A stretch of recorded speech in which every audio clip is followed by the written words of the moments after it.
Wherever you go, whatever you do, throw a little at it. Omax, Vest and Briefs. Thiruparankundram மலையில் தீபம் ஏற்றுவது குறித்து பிறப்பித்த உத்தரவில் அரசின் முடிவு என என்று மதுரை அமர்வு கேள்வி எழுப்பியிருக்கிறது. தீபம் விவகாரம் அவமதிப்பு வழக்கில் பிறப்பித்த உத்தரவுகளை எதிர்த்த மேல்முறையீட்டு வழக்கில் இந்த கேள்வி எழுப்பப்பட்டிருக்கிறது. நீதிமன்ற உத்தரவை நடைமுறைப்படுத்த முயற்சிக்கலாமே என்றும் உயர்நீதிமன்ற மதுரை கிளை கூறியிருக்கிறது.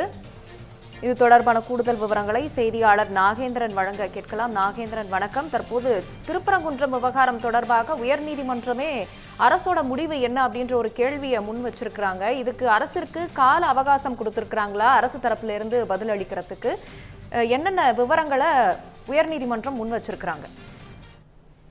வணக்கம் ராகப்பிரியா. திருப்பரங்குன்றம் தீபம் ஏற்றும் விவகாரம் தொடர்பாக நீதிமன்ற அவமதிப்பு வழக்கில் அந்த பிறப்பிக்கப்பட்ட உத்தரவுகளை எதிர்த்து தொடரப்பட்ட மேல்முறையீட்டு மனுக்கள் மீதான விசாரணை என்பது உயர்நீதிமன்ற மதுரை கிளையில் நடைபெற்றது. இந்த வழக்கு விசாரணையில் நீதிபதிகள் சில முக்கியமான கேள்விகளை எழுப்பியிருக்கிறார்கள்.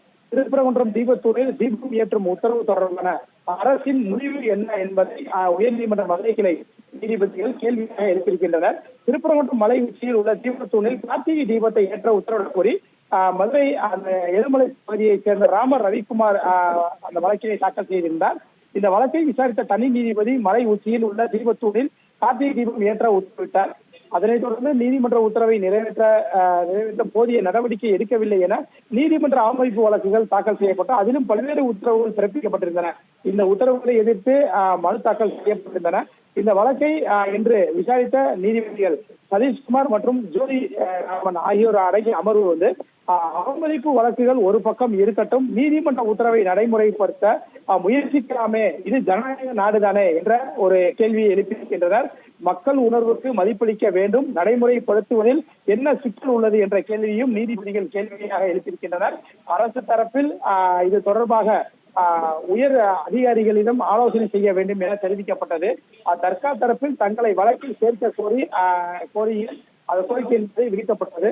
தற்போதைய அரசு நீதிமன்ற உத்தரவை நிறைவேற்றும் என்று நம்புகிறோம் எனவும் மனுதாரர் தரப்பில் வழக்கறிஞர் அருண் சுவாமிநாதனும் அவர் தரப்பு அந்த வாதத்தை முன்வைத்திருக்கிறார்.